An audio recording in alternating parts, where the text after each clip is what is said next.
एक मित्र ने कमेंट करके पूछा है, नवल सिंह जी ने, और भी कई मित्रों ने पूछा है कि सांख्य ज्ञान क्या है, सांख्य दर्शन। आप इस पर एक वीडियो ज़रूर बनाएं। और भी एक दो मित्रों ने फ़ोन पर भी इस विषय पर बात की है पहले भी, तो इस पर मैं ये वीडियो बनाता हूँ। थोड़ा लेट हो गई है, 3-4 दिन 25-26 में बनानी थी। थोड़ा मैं दांत दर्द से परेशान ना कहीं भी। तो खैर, अब हम इस पर सांख्य दर्शन पर बात करते हैं। तो पहले हम समझते हैं कि ये दर्शन क्या है। दर्शन का सीधा सा अर्थ है देखना, शाब्दिक अर्थ। और चूंकि अध्यात्म के संदर्भ में इसका उपयोग हो रहा है, यहाँ प्रयोग हो रहा है, तो दर्शन शब्द का अर्थ अध्यात्म है कि जो भी छुपा हुआ है इस ब्रह्मांड में, इस सृष्टि में, जो हमें दिखाई नहीं दे रहा है, यदि हम उसका दर्शन कर लें किसी भी ढंग से, उसको जान लें, देख लें, पूरा समझ लें उसे आखिर तक, और फिर जो हम फिलोसफी उस पर कहें, जिस ढंग से उसको बताएं, उस विधि का या उस फिलोसफी का नाम एक तरह से दर्शन है। यानी सब कुछ जानने के बाद, देखने के बाद जो हम कहें उसे दर्शन कहते हैं। और हमारे प्राचीन अध्यात्म में इस तरह से 6 दर्शन माने जाते हैं मुख्य। वैसा तो कई हैं, छोटे बड़े और भी हैं, लेकिन मुख्यतः 6 दर्शन के नाम से ही हमारे अध्यात्म में सब चीज़ें। उनमें पहला दर्शन माना जाता है न्याय दर्शन, जिसके प्रवर्तक कहो एक तरह से महर्षि गौतम हुए हैं। फिर सांख्य दर्शन है, कपिल मुनि हुए हैं। फिर मीमांसा दर्शन जैमिनी हुए हैं। फिर वेदांत बद्रायण हुए हैं, उनके प्रवर्तक। फिर लिंगायत दर्शन आया इन 6 में, वो वासवराज जी हैं उसके प्रवर्तक। फिर छठा है योग दर्शन, पतंजलि, यानी जो लगभग अब से 2200 साल पहले के लगभग हुए हैं। तो ये 6 दर्शन हैं। और चूंकि आज हम सारी बातें यहाँ सांख्य दर्शन पर करेंगे, तो हम उसी के विषय में सारी बातें करेंगे। तो सांख्य का जो ज्ञान है या दर्शन है, एक तरह से ये हमारे भारतीय अध्यात्म के अंदर सबसे प्राचीनतम है। यानी सच में कहा जाए तो सभी दर्शन या फिलोसफी जिसके बाद ही आती हैं। और इसके प्रणेता कपिल मुनि माने जाते हैं। उनके बारे में भी थोड़ा मोटा सा हम जान लेते हैं। उनके बारे में इतना ही जान लेना एक तरह से काफ़ी है कि वो हमारे धार्मिक साहित्य के अनुसार सतयुग में हुए हैं, और स्वयं एक तरह से विष्णु भगवान उनके द्वारा अवतरित हुए थे, कर्दम ऋषि की संतान के रूप में। और कर्दम ऋषि की पत्नी का नाम देवहूति था, जो कि एक ऋषि पुत्री थी और बहुत एक विदुषी कन्या थी अपने समय की। उनके पिता ने अपनी कन्या के योग्य वर को के रूप में कर्दम ऋषि को पाया था, और जो कि बड़ी मुश्किल से इस बात पर सहमत हुए थे शादी के लिए। और सच में जो पूरी कहानी वो ये है कि विष्णु भगवान की एक प्लानिंग के तहत था सारा मामला सब हुआ था। और कर्दम ऋषि और देवहूति का फिर विवाह हुआ। फिर देवहूति के पहले 7 कन्याएं हुई थी। फिर उसके बाद कर्दम ऋषि ने कहा कि मैं तो जंगल में जाता हूँ, वानप्रस्थ में जाना चाहता हूँ। वो चाह रहे थे। फिर घर में थोड़ी बातें हुई। फिर पत्नी ने कहा कि आप तो जा रहे हो, इन 7 कन्याओं का क्या होगा, कौन इनका पालन पोषण शादी करेगा। तो फिर इस बात को सुनकर वो और रुक गए। और फिर उनके यहाँ कपिल मुनि का जन्म हुआ, जो कि एक तरह से विष्णु के अवतार माने जाते हैं। और जब कपिल 11-12 वर्ष के हो गए तो फिर पिता जंगल चले गए। और फिर पिता के जाने के बाद उनकी माता देवहूति जो थी, वो एक तरह से अपने पति के जाने के बाद विछोह में कुछ परेशान रहने लगी है, मोह में फंस कर परेशान होने लगी। तो पुत्र ने कपिल मुनि जी ने अपनी माँ को, देवहूति को जो ज्ञान दिया, उस मोह को दूर करने के लिए, विषयों को हटाने के लिए, उस ज्ञान का नाम ही सांख्य दर्शन है। तो ये अब तक की सारी इतनी जानकारी है एक तरह से। और फिर द्वापर में श्री कृष्ण ने भी भगवत गीता में सांख्य का बहुत वर्णन किया है, और अपने को सिद्धों में कपिल मुनि बताया, यानी कपिल मुनि को सर्वश्रेष्ठ बताया है। उन्होंने कहा कि मैं सिद्धों में कपिल मुनि, अपनी जब तुलना करते हैं, कहीं बताते हैं अपने बारे में कहाँ क्या हूँ, तो उन्होंने भी खुद सांख्य का ज्ञान दिया है। और भागवत में भी 24 अवतारों में 5वें जो अवतार हैं कपिल मुनि माने जाते हैं, 23वें श्री कृष्ण माने जाते हैं। तो यह सब एक तरह से कपिल मुनि का मोटा मोटा परिचय है। और उनका जो समय माना जाता है वो इस ज्ञान को देने का, वो एक तरह से लाखों साल पहले का माना जाता है। वो इसके एक तरह से परिणेता थे। बाद में फिर अन्य लोगों ने भी इस पर अपने भाष्य भी लिखे। और ये तो एक मोटा मोटा परिचय अब तक का दर्शन का और सांख्य दर्शन का और उनके प्रवर्तक का एक तरह से हमने किया है। अब हम सांख्य दर्शन पर बात करते हैं कि सांख्य दर्शन का सीधा सा अर्थ है कि यह सृष्टि कुछ 5 तत्वों से बनी है कुल जमा मिलाकर, और चल रही है। और ये जो तत्व हैं उनकी संख्या 25 है, कुल 25 से ज़्यादा नहीं हो सकती। और यदि हम उन 25 तत्वों को समझ लें तो हम उस रहस्य को समझ जाएंगे जो कि हमारे चारों तरफ है या अस्तित्व चल रहा है, घट रहा है, वो सब उन 25 की वजह से चल रहा है। तो इस दर्शन के अनुसार सबसे पहले 2 तत्व हुए। इन बातों पर हम थोड़ा अभी डिटेल से करेंगे। इस दर्शन के अनुसार सबसे पहले प्राथमिक तत्व हैं 2, प्रकृति और पुरुष। प्रकृति जो हमारे चारों तरफ है, हम उसे आंखों से देख रहे हैं। और पुरुष जो इसके अंदर है, मूल में है, उसे हम एक तरह से चेतना कहते हैं। और इन दोनों के मिलने से एक तरह से सारा ये सब बना है, चल रहा है, घट रहा है। और ये दोनों में भी कुछ बातें हम और समझेंगे थोड़ी। इनके भी एक तरह से ये दोनों विपरीत गुणों से युक्त हैं। जैसे कि प्रकृति है, प्रकृति एक तरह से 3 गुणों से युक्त है, सतरजतम। वो उसके गुण है, तत्व नहीं है, वो 3 गुण है, सतरजतम। और पुरुष जो है, चेतना एक हो, आत्मा जो है, वो त्रिगुणातीत है। तो दोनों विरोधाभासी हैं। फिर प्रकृति जड़ है तो पुरुष चेतन है, उसमें चेतनता है। फिर यदि हम प्रकृति को एक तरह से रात मानते हैं इस सांख्य दर्शन के अनुसार, तो पुरुष को हम इस दर्शन में दिन मानते हैं। प्रकृति विकारी है, उससे विकार पैदा होते हैं। जबकि इसके विपरीत जो पुरुष है, चेतना है, वो उसको एक तरह से निर्विकार माना जाता है। और इसको ही प्रकृति को सक्रिय माना जाता है और एक तरह से पुरुष को या चेतना को निष्क्रिय माना जाता है। ये मोटे मोटे से गुण हैं जो दोनों में एक दूसरे के विपरीत हैं। तो ये 2 प्राथमिक तत्व हैं और फिर इनके मिलन से ही आगे सारा मामला चला है। वो 25 आए हैं। तो ये 2 समझ लिए हमने। तो सांख्य दर्शन के अनुसार इन 2 के मिलने से एक नई चीज़, फिर तत्व एक पैदा हुआ सृष्टि में। उसे हमारे ऋषियों ने कहा है महत। महत यानी बुद्धि। यानी ये भी 3 हो गए, इनके मिलने से फिर बुद्धि का एक पैदा हो गई, नया तत्व पैदा हो गया। और फिर सारा खेल यहीं से एक तरह से सच में शुरू होता है, जैसे बुद्धि आ जाती है। और यहाँ पर मैं एक बात और साफ साफ समझ लेनी चाहिए। कुछ चीज़ें मैं अपनी तरफ से भी समझाने के लिए कह रहा हूँ कि प्रकृति में सब कुछ है। ये 3 तत्व तो आगे, लेकिन मैं अपनी तरफ से व्याख्या कर रहा हूँ, ये सांख्य की बात नहीं है अभी, कि प्रकृति में सब कुछ है। और सब कुछ यानी सब कुछ। आप कितना देख सकते हैं, उसे कितना समझ सकते हैं, दूसरे को समझा सकते हैं, ये एक बिल्कुल अलग बात है।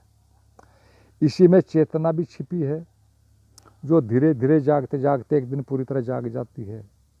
और ये धीरे धीरे जागना, विकसित होना, ये एक तरह से विकासवाद की थ्योरी है, थ्योरी ऑफ इवोल्यूशन। और ये सांख्य दर्शन ने तो हजारों लाखों साल पहले जब भी कभी ये ज्ञान आया होगा तब थी। और चेतना का सीधा सा संबंध है, वो भी हमें जान लेना चाहिए, जो कि हम एक तरह से अभी अभी महसूस कर रहे हैं। जो भी हम अभी हैं वो सच में वही चेतना है, वही हम है। तो ये मैं चेतना है, और जो चारों तरफ प्रकृति है जिसके अंदर सारी घटनाएं घट रही हैं, ये प्रकृति है। चेतना यानी मैं, जो मैं जैसा अभी हूँ महसूस कर रहा। तो अभी मैं एक बात कर रहा थोड़ी देर पहले कि जो हम तार्किक रूप से मान भी नहीं सकते वो भी इस प्रकृति में, यानी सब कुछ प्रकृति में ही है, मैं ये कहना चाह रहा था। और वह भी इसमें, जिसका कि हम अनुमान भी लगा सकते, वो भी सारा प्रकृति में इसी में से निकल आता है। जैसे कि हम रोज़ देखते हैं कि फूल, पौधे, पेड़, बच्चे, नए आते हैं, धीरे धीरे सब चीज़ें प्रकट हो जाती है और ऐसी ऐसी चीज़ें प्रकट हो जाती हैं जिनको को हम सोच भी नहीं सकते। एक ही पेड़ में अलग अलग तरह के फूल आ जाते हैं, अलग अलग तरह के रंग आ जाते हैं। कोई बच्चे ऐसे हो जाते हैं, इतने बहुत महाबुद्धिमान एक तरफ से हो जाते हैं जिनकी कल्पना भी नहीं कर सकते।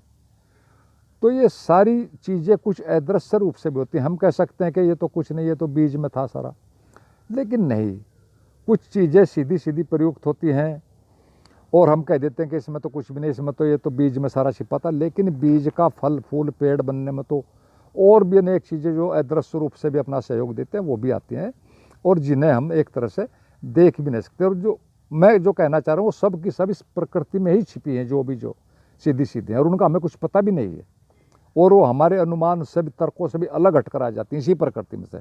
यानी कहने का मतलब है कि सब कुछ प्रकृति के अंदर है, परमात्मा, आत्मा, चेतना, जो भी कुछ सब इसके अंदर है।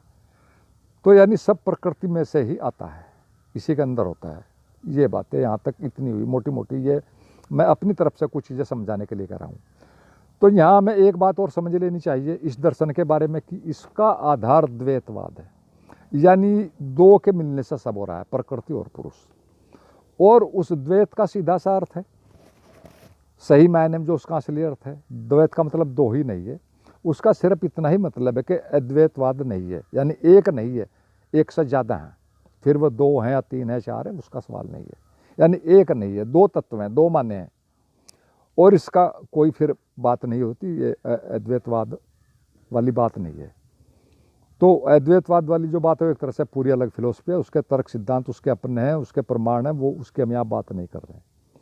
तो इस दर्शन के बारे में ध्यान रखना, यह द्वैतवाद को मानता है और अनिश्वरवाद को मानता है, यानी ईश्वर नहीं है, सब विकास कर्म है, धीरे धीरे हो रहा है। यानी ईश्वर को भी नहीं मानता कि कहीं कोई ईश्वर बैठकर इस सब को, सृष्टि को चला रहा है, ऐसा नहीं है, बल्कि इसका है कि सब घट रहा है और विकासवाद है, सब चीज़ें विकसित होती जा रही हैं धीरे धीरे धीरे। तो ये विकासवाद है, अनिश्वरवाद है और द्वैतवाद है।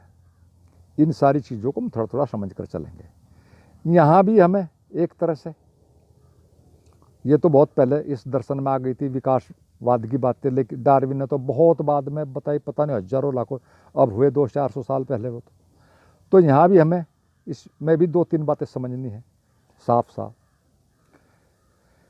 जो हमारे अध्यात्म से जुड़ी हैं। पहली तो यह कि यदि मैं फल की इच्छा से कुछ भी कर्म कर रहा हूँ, जबकि प्रकृति का गुण है कर्म करना, विकारी है, उसमें से विकार पैदा होंगे, वो कुछ न कुछ करती है, करे बिना रुक नहीं सकती, सक्रिय है, तो उसमें से कुछ न कुछ होंगे।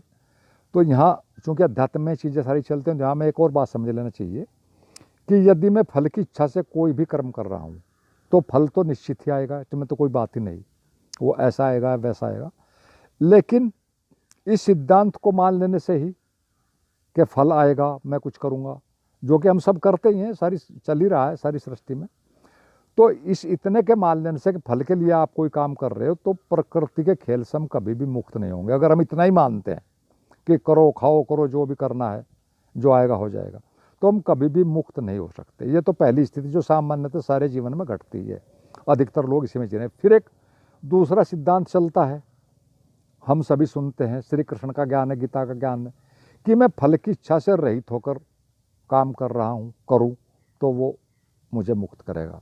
हाँ ठीक है, वो इससे बेहतर है, वो सही स्टेप है, जैसा कि गीता में श्री कृष्ण ने कहा है, और उसको कर्मयोग कहा जाता है, श्री कृष्ण ने कर्मयोग कहा है। और इसमें सिर्फ इतनी ही बात है कि इसमें मुक्त होने की संभावना बनती है, बन सकती है, गारंटी यहाँ भी कुछ नहीं है। उन्होंने अपने ढंग से बात को बताया श्री कृष्ण ने, लोग इससे भी मुक्त हुए होंगे, हो सकते हैं या हुए हैं। लेकिन एक तीसरा सिद्धांत भी है, सूत्र भी है, वह है कि मैं कर ही नहीं रहा हूँ, प्रकृति करवा रही है, या कहो कि सवैत हो रहा है, मैं नहीं कर रहा हूँ, प्रकृति कर रही है या करवा रही है, सवैत हो रहा है। तो फिर मैं इसमें क्यों अकारण ही अपने को जोड़ूं, करता बन जाऊं, जो कि सच में कहीं कुछ होता ही नहीं, करता जैसा कुछ है ही नहीं। तो इस स्थिति का नाम के हो रहा है या प्रकृति करवा रही है, कर रही है, इस स्थिति का नाम सांख्य दर्शन है, या कहो सांख्य योग है। यानी जो आदमी इस बात को मान लेता है, जान लेता है कि समझो उसको सच में का एक तरह से उसे दर्शन हो गया, तो ये सांख्य दर्शन है। तो जब ये दर्शन होगा तो फिर अब क्या करता भाव, क्या अहंकार, सब तिरोहित हो जाते हैं एक तरह से, फिर क्या करना, क्यों करना। और जब आदमी इस बात को पूरा मान जाता है, जान जाता है, तो फिर सारा यही आदमी फिर धीरे धीरे शांत स्थिर होने लग जाता है। और फिर उसमें धीरे धीरे शांति स्थिरता घटने लगता है, ज्ञान घटने लगता है, आनंद घटने लगता है। यानी कि एक तरह से इस स्थिति को इति ज्ञानम माना गया है। तो ये तो ऐसी बात हुई। ये मैंने अपनी तरफ से इसमें कुछ बातें जोड़ दी, अभी हम उस पर और आगे बातें करेंगे। तो ये बात यहाँ तक की। अब हम इन 25 तत्वों को एक तरह से समझते हैं। अभी हमने कहा कि प्रकृति में सब कुछ है। इस शब्द को बनाने वाले ने, जिसने भी ये प्रकृति शब्द बनाया है, इसको भी थोड़ा समझना कि वो लोग कितने बुद्धिमान नहीं होंगे। प्रकृति शब्द में दो एक तरह से इसके वो हैं संधि विच्छेद, दो शब्द हैं। पर जमा करती, पर का अर्थ है पहले का, परे का, पूर्व का, और करती यानी रचना, निर्माण या को सृष्टि। पर जमा करती यानी बनने बनाने से पहले जो कुछ भी था वह भी इसमें है। पर जमा करती, इस निर्माण में जो इससे पहले था, वो जो भी था, परमात्मा था, कोई था, कोई था या ब्रह्म था, ईश्वर, वह भी इसमें मौजूद है, सब इसी में मौजूद है। प्रकृति, पहले का भी और कर्ती का भी, निर्माण का भी, सब मिलकर प्रकृति बनता है। कितना गजब शब्द किन्हीं ने बनाया होगा। अब फिर दूसरे अर्थों में हम इसको ऐसे भी कहते हैं, अद्वैतवाद में हम सभी सुनते हैं कि जी सब वही कर रहा, कहते हैं कि सब उसी का खेल है, उसने दो में अपने को बांटा। ये अद्वैतवाद का सिद्धांत है, उसने अपने को प्रकृति पुरुष में बांटा। यहाँ पर भी कुछ बातें समझने के, वो अद्वैतवाद है, उसके भी यहाँ बात नहीं कर रहे हैं। तो सांख्य दर्शन तो दो को मानता है, और क्यों मानता है ये भी बात सोचने के, क्योंकि हम इन दोनों को समझ सकते हैं। प्रकृति का भी हमें एहसास है, देख सकते हैं, समझ सकते हैं, थोड़ा भी बुद्धिमान आदमी समझ सकता है, महसूस कर सकता है, और अपने को भी महसूस कर सकता है। इसमें पहले क्या था, इन दो से पहले हमें नहीं पता, उसके यहाँ कोई बात नहीं हो रही कुछ भी। यानी कि हम किसी भी अंदाजन वाली बात को मान ही नहीं रहे हैं सांख्य दर्शन के हिसाब से। दोनों चीज़ें स्पष्ट है, प्रकृति है, हम सब मानते हैं, जानते हैं, और इसके अंदर भी कोई है, वो भी हम जानते हैं, उसके भी प्रमाण हमें मिलते हैं। यानी अद्वैतवाद वाली बात नहीं है कि पहले कुछ था फिर उसने दो में, वो बात नहीं है। ये दोनों चीज़ें साफ साफ हैं, दिखाई देती हैं। तो ये सब प्रमाण है, तो हम इस पर बात कर रहे हैं। और फिर बड़ी सीधी बात है कि इन दो के मिलने से फिर सारी चीज़ें आगे विकास क्रम में चलते हैं, आगे और चीज़ें पैदा होती हैं, और फिर पूर्णता तक जाने की बात, प्रक्रिया की आखिर तक जाने की बात एक तरह से इसमें सांख्य दर्शन में होती है, या हम कर रहे हैं। तो इसको हम दो बात पर अब चलेंगे। अब तक तो हमने सारी एक तरह से भूमिका ही थी। तो दो तत्व हैं प्रकृति के, प्रकृति और पुरुष, जिसे कि हम जड़ चेतन भी कहते हैं। और इनके मिलने से एक तीसरी चीज़ पैदा हुई, महत, यानी बुद्धि, जो कि सच में एक तरह से होश का ही पर्यायवाची है किन्हीं गहरे अर्थों में, लेकिन ये इस पर भी हम यहाँ भी बात नहीं करते। बुद्धि एक तरह से होश का ही पर्यायवाची है। तो अब बुद्धि आई, तीसरा पदार्थ आ गया। तो देखा कि फिर बुद्धि ने देखा थोड़ा कि चारों तरफ जड़ी जड़ है, पदार्थ जगह थे, मैं तो उसमें कुछ उल्टा पुल्टा कर सकता हूँ। ये मैं अपनी तरफ से समझा रहा हूँ। और ये सच है कि जब बुद्धि आएगी तो फिर कुछ न कुछ करेगी, कुछ करने की हो गया, कर सकने की अक्षमता एक तरह से हमारे अंदर आ जाती है बुद्धि के आने से। और फिर कुछ किया, और फिर करने से एक और नया तत्व पैदा हुआ, अहंकार। यानी अब बुद्धि की वजह से दो पहले थे, प्रकृति पुरुष, फिर बुद्धि आई, फिर बुद्धि ने कुछ किया, उल्टा सीधा कुछ करने की अक्षमता आई, तो फिर एक नया तत्व है अहंकार, यानी मैं कुछ हूँ, मैं कुछ कर सकता हूँ। और फिर उसके कुछ कुछ करने से अहंकार भी आ गया, एक स्थिरता भी आ गई कि मैं कुछ हूँ, मैं जैसा भी कोई नया तत्व पैदा हो गया, अहंकार। तो चार तत्व आ गए। और फिर उसके कुछ करते रहने से, बुद्धि के, अहंकार के, प्रकृति पुरुष तो है ही पहले से, फिर इनके करते रहने से लगातार फिर एक नया तत्व पैदा हुआ, मन।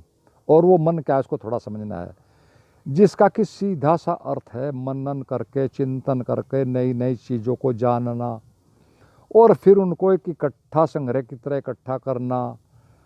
यानी ये जो मन बुद्धि से और अहंकार से जो चीज़ें हुई, जो प्रक्रियाएं चली, कुछ चीज़ें बनी, कुछ इकट्ठी हुई, कुछ प्रक्रियाएं हैं, फिर रुकना तो एक तरह से बंद ही हो गया, क्योंकि अहंकार भी आ गया, बुद्धि भी आ गया। जब दो मिल गए तो फिर रुकने का तो कोई सवाल ही नहीं।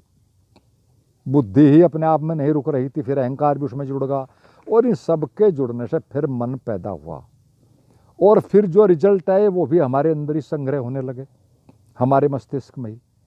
और ये सारी प्रक्रिया सारे इकट्ठे हो गए, एक नया तत्व फिर हुआ, पांचवा मन। दो पहले थे, प्रकृति पुरुष, फिर उनसे पैदा हुई महत बुद्धि, और फिर बुद्धि कुछ करने से अहंकार हुआ, और फिर बुद्धि और अहंकार के करने से एक नया तत्व, एक प्रक्रिया हुई मन। और उसमें फिर बहुत चीज़ें, नए नए अनुभव, उसमें फिर कल्पनाएं, विचार, भावनाएं, पता नहीं क्या क्या होगा, उन सारी चीज़ों का फिर संग्रह होगा, और ये तत्व हो गया मन। पांच हो गए। तो इसे हम ऐसे समझ सकते हैं कि एक पूरी प्रक्रिया का नाम है मन, यानी एक प्रक्रिया का नाम है मन, जो हमारे अंदर चलती है, शरीर में, मन में, इसमें, अहंकार में, सब। और जो सृष्टि के शुरू से लेकर चेतना के मुक्त होने तक, या कोई इस पुरुष के मुक्त होने तक चलती है, उसका नाम मन है। वो एक प्रक्रिया है, उसमें बहुत सी चीज़ें हैं। तो सच में मन एक प्रक्रिया, इसीलिए वो कभी रुकता नहीं, चंचल है।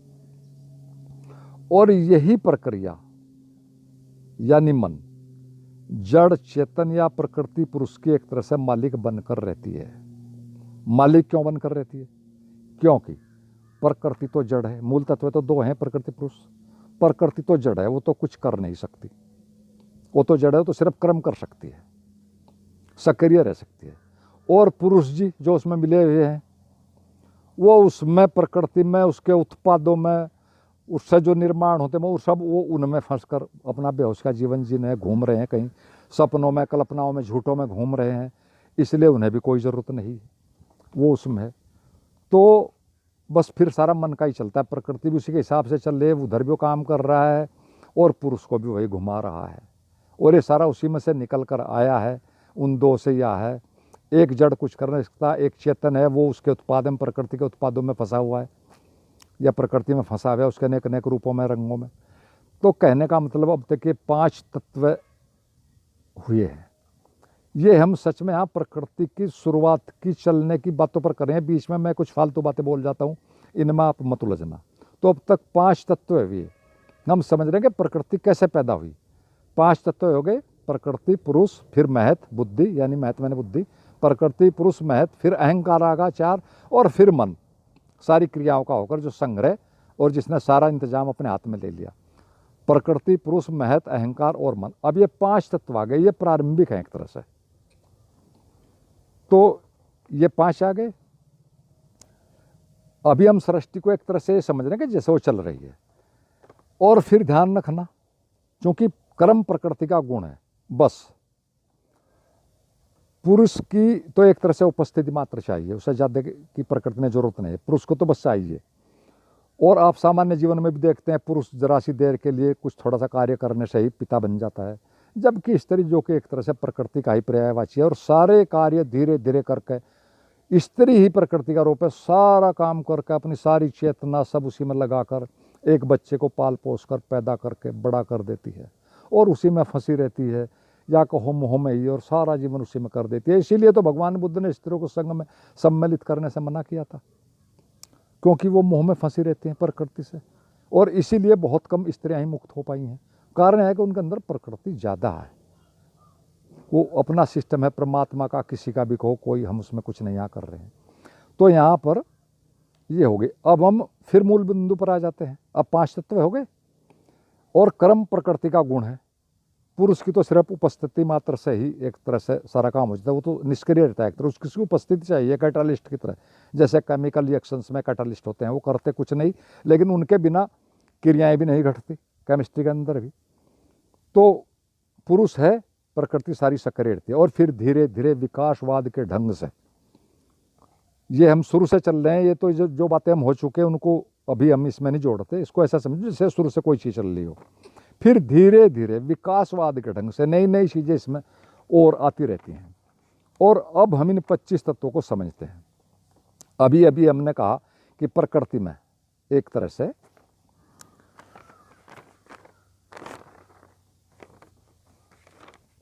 तत्व उसमें आते चले जाते हैं धीरे धीरे, ये तो हमने समझ ली। फिर उसमें नए नए तत्व आते हैं विकास क्रम में। और ऐसा भी नहीं, यहाँ एक बात और समझने की, ऐसा नहीं कि वो पहले से मौजूद थे। ये एक बहुत बारीक बात है, इस पर हम यहाँ बात नहीं करेंगे यहाँ पर तो।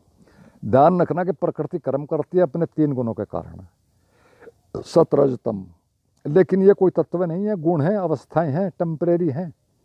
तो प्रकृति की विकास क्रम भी स्थिर है, वो भी परमानेंट नहीं। और फिर विकास क्रम में इसमें 5 नई चीज़ें और आ जाती हैं जिन्हें कि हम ज्ञानेंद्रिय कहते हैं, वो परमानेंट है। जैसे नाक, कान, आँख, त्वचा, जिह्वा, ये 5 चीज़ें और पैदा हो जाती हैं ज्ञानेंद्रियाँ। फिर इनके द्वारा हम सभी चीज़ों को और जानते हैं, समझते हैं। और फिर 5 और कर्मेंद्रियाँ पैदा हो जाती है विकासवाद के क्रम में। जैसे ये मनुष्य बना, यहाँ तक हम आए, और वो फिर हम सब जानते हैं हाथ, पैर, जिह्वा, जो कि बोलना काम भी करते हैं, उधर टेस्ट का काम स्वाद का भी करती है। ये दोनों भी आ जाते हैं, 5 ही आ जाते हैं। 5 ज्ञानेंद्रिया, 5 कर्मेंद्रिया। और इसमें कर्मेंद्रियों में हमारी जनेंद्रिया है, उत्सर्जन अंग भी हैं दोनों, वो भी एक में गिने जाते हैं। शरीर से बाहर निकालने का, प्रजनन करने का, वो जनेंद्रिय, 5 चीज़ें आ गई। 5 कर्मेंद्रिया हो गई, 5 ज्ञानेंद्रिया हो गई। और फिर इन्हीं में से विकास क्रम में आगे चलकर 5 तन मात्राओं का जन्म हुआ, रस, रूप, गंध, स्पर्श, स्वाद। ये भी इन्हीं अंगों के एक तरह से गुण हैं। और फिर उनमें से 5 महाभूत, और ये और बहुत बारीक बात हो गई, पृथ्वी, जल, वायु, अग्नि और आकाश, ये पैदा हुए। और पूरी सृष्टि एक तरह से चल निकली और पूरा ब्रह्मांड अस्तित्व में आया। यानी ये 25 तत्व पैदा हुए प्रकृति और पुरुष के मिलने से। और ये 25, यही पूरी सांख्य दर्शन की 25 ही है। और इस दर्शन का मानना है कि ये 25 तत्व ही असली आधार है, सब इन पर ही आधारित है, इनसे ज़्यादा और कुछ हो नहीं सकता। या कहो जो भी होगा या होता है इन्हीं का एक तरफ से रूप होगा, सम्मिश्रण होगा, इन्हीं से मिलकर बनेगा। और इन 25 को जानना ही असली ज्ञान है। और इस दर्शन का मानना है कि यदि पुरुष या व्यक्ति सारे खेल को समझ लेता पूरी तरह, तो फिर वह बड़े आराम से इस प्रकृति के एक तरह से, ये जिसमें पुरुष फंसा हुआ है प्रकृति के मोह में, इससे एक तरह से मुक्त हो जाता है और अपने असली स्वरूप में एक तरह से स्थिर हो जाता है, जिसे हम फिर परमानंद कहें, सच्चिदानंद कहें, मोक्ष कहें, जागरण या कुछ भी कहें, वो चीज़ें अलग हैं। तो ये पूरा का पूरा एक तरह से सांख्य दर्शन है, जो कि सृष्टि के आरंभ से लेकर अंत तक की व्याख्या करता है, मोक्ष में जाने तक की। और यह दर्शन एक तरह से यह सिर्फ ज्ञान पर आधारित है, उसके जानने पर, उसके समझ लेने पर जोर देता है, न कि कुछ ध्यान साधना आदि करने पर। यह कहता है कि बातों को जानो, समझो, पूरी तरह समझो, ज्ञान को हासिल करो हर तरह से। और ये ईश्वर या ब्रह्म आदि की बातें नहीं करता, वो ये तो सिर्फ चेतना की बात करता है। यानी चेतना के पुरुष के जागने की, होश में आकर स्वयं में आने की कहो, आत्म जागरण की बात करता है एक तरह से। ब्रह्म शब्द वेदांत दर्शन का है, वो अलग चीज़ है। और पूरा सच तो यह है कि सभी दर्शन या फिलोसफीज सब एक ऐसी बातें हैं, जैसे तरह से कुछ उन्हीं बातों में थोड़ा नमक मिर्च लगाकर, कुछ काट कर, कुछ जोड़कर, वो सब जो हैं सारे के सारे इसी में से, सांख्य दर्शन में से निकले हैं। ये सबसे प्राचीनतम है, सब इसके बाद ही आया है। और भगवान बुद्ध भी एक तरह से जो सम्यक ज्ञान, सम्यक दर्शन आदि की बातें करते हैं, जगह जगह सम्यक शब्द का उपयोग करते हैं बार बार, वह सम्यक शब्द भी सांख्य दर्शन का है। सांख्य दर्शन की व्याख्या ऐसे भी की गई है, तो 25 वो है संख्या, ऐसे भी की गई कि सम्यक ज्ञान को भी मिलाकर सांख्य बना, कुछ इस तरह की भी उनकी अपनी व्याख्या है, यानी जो सम्यक बातें हैं। तो ये सारी की सारी एक तरह से ये बातें हैं। और भगवान बुद्ध ने तो एक बात और भी कही थी, मैंने भी कहीं 1-2 जगह पहले भी, आप सबने पढ़ी होगी, कि जो असली बातें, जो सारभूत बातें हैं या अच्छी बातें हैं, असली ज़रूरी सारभूत, वो सब पहले ही कह दी गई हैं, अब तो उन पर अमल करना बाकी। यानी ये भगवान बुद्ध भी 2500 साल पहले कह रहे हैं, तो इसका मतलब सब पहले से था जब भगवान बुद्ध कह रहे हैं। वो खुद भी सम्यक शब्द जैसे इस्तेमाल बार बार कर रहे हैं। और भगवान श्री कृष्ण भी सांख्य का एक तरह से कई बार वर्णन एक तरह से करते हैं बार बार गीता में।